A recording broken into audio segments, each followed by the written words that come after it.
Did you know that there are trading bots on Ethereum making hundreds of thousands of dollars per year? These bots are called MEV searchers, and they're completely anonymous. No one actually knows who is running them. And the worst part is, the vast majority of those profits are coming directly from normal Ethereum users like you. Even though the bots are anonymous, all their activity is still visible on chain, so we can see how much they're making. In the last 30 days, the top bot made almost $1 million, with others making $400,000, $300,000, $200,000 from this MEV. But luckily, there are some concrete steps that you can take to make sure that these bots are not earning directly from your trades. By the end of this video, you'll know how these bots work, you'll have an overview of the entire MEV landscape on Ethereum, and you'll know how to protect yourself from bots like these. These bots are doing something called MEV, which used to stand for Miner Extractable Value,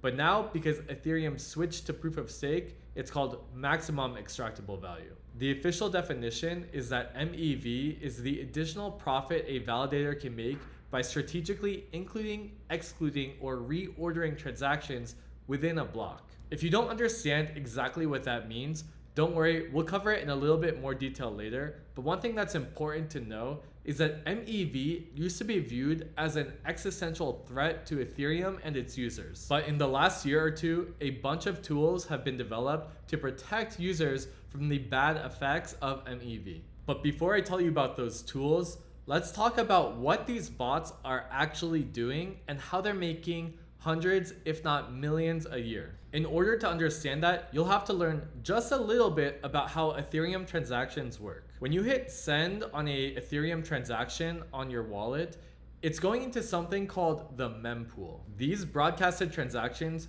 don't enter the blockchain right away. They're in this public pool, which is basically saying, hey, here's an available transaction, and here's the fee I'm going to pay for that transaction.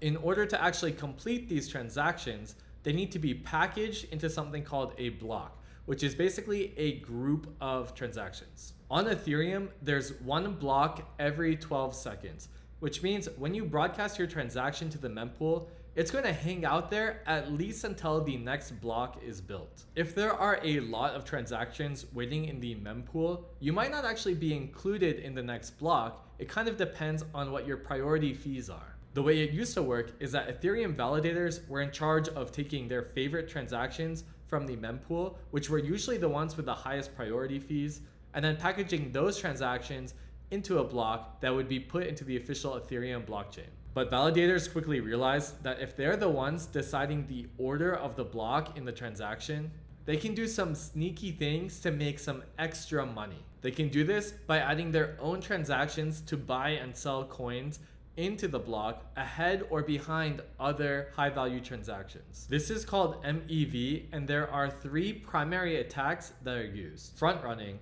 sandwich attacks, and back running. Different forms of front running have been around in the traditional stock market for a long time, but the difference with Ethereum is that all transactions are public before they're included. Basically, what front running is that when there's a specific high value transaction for a specific coin, let's just say that you are an Ethereum searcher and I am a normal Ethereum whale. I decide that I'm going to make a trade to buy $10 million of a specific coin. So I submit that transaction into my MetaMask. MetaMask publishes that transaction to the mempool, which is visible to everybody, including you. So how would you profit off of my big transaction? Obviously, my transaction is probably going to move the price. So if you buy before I do, you can make some money after I push the price up. All you have to do is sneak your buy transaction ahead of mine, which is completely possible if you are the validator that's building these blocks. Backrunning is basically the same thing, but instead of sneaking your transaction in before mine, you sneak it in so that you're the first one after mine to move the price from my big buy back to normal. And sandwich attacks are when front running and back running are used at the same time. And this normally happens in the same block. What that means is I post my massive transaction to the mempool. You see it and put a buy transaction before my buy transaction, which means that you get to buy the tokens right before my transaction moves the price of those tokens up. Then immediately after my transaction moves the price up, you can sell your tokens at a profit. When all of these transactions happen in the same block, it's basically a risk-free way for you to take money out of my pockets. That's because if it weren't for you, I would be getting those coins at a much better price. The reason this was an existential threat to Ethereum was because it takes a lot of resources and computing power to be the first one in line to take advantage of these MEV opportunities. Not only that, but because Ethereum operates on a proof of stake model, the validators that are staking the most Ethereum are usually the ones that get to decide the next block and be the ones ordering all of these transactions. This causes a pretty destructive feedback loop, where the richest Ethereum validators could also spend the most resources finding MEV and make the most money. Then they could put that money back into finding more blocks, and eventually they'd become the biggest validator with almost all the ETH, while the entire time users are getting screwed. Luckily, some really smart people came up with something called proposer-builder separation, which is how MEV and block building operate today. Basically, there are three different players: MEV searchers, block builders, and validators. MEV searchers are the bots that we've been talking about that are actually looking in the mempool for the sandwich attack and front running and back running opportunities. But instead of taking profitable transactions and building an entire block, today these MEV searchers just take a couple of transactions from the mempool, input their own transactions to do the sandwich attacks and other MEV things, and then send that bundle of a couple transactions to a block builder. Block builders take these bundles from the MEV searchers and then combine them along with transactions from the mempool into a complete block. Because the block builder is actually simulating all of these transactions, they can see how profitable the block will be. These block builders send their blocks to a validator through a relay, which hides the specific transactions within the block. But they attach a tip to each block that they send, which is the profit that the Ethereum validator will make by choosing that block. This means that the MEV searchers, block builders, and validators are each getting a piece of that MEV profit, but the reality is that the validators are getting the lion's share. Doing all of this every single 12 seconds on a loop forever takes a ton of sophisticated algorithms and high-powered computers, which is why the block building space is dominated by two block builders, Beaver Builder and Titan.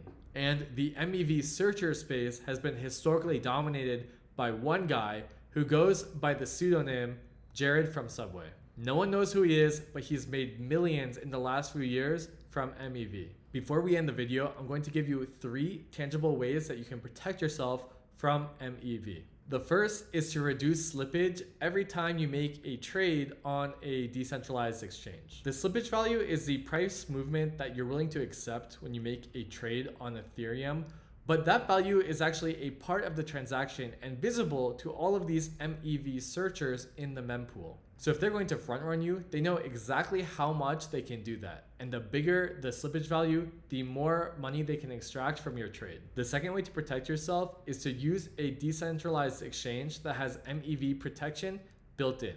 The most famous of which is CowSwap. Instead of putting your trade directly onto the blockchain, CowSwap actually makes searchers compete to find the best path for the trade, which means that you're getting the best deal. CowSwap is the favorite DEX that whales use to protect themselves, and it does millions and millions of volume. And the final way to protect yourself is to use layer 2 networks. Layer 2s built on top of Ethereum, like OP Mainnet and Base, have 2 distinct advantages. The first is that their block times are only 2 seconds and getting faster, which means there's less time for these searchers to find all of these profit opportunities. The second is that the mempool on layer 2s is actually private, which means that MEV searchers can't get ahead of your transactions. If you're working to improve your knowledge of Ethereum and the blockchain, hit that subscribe button because I've got a lot more high quality content coming out soon. Thanks for watching, and I'll see you in the next video.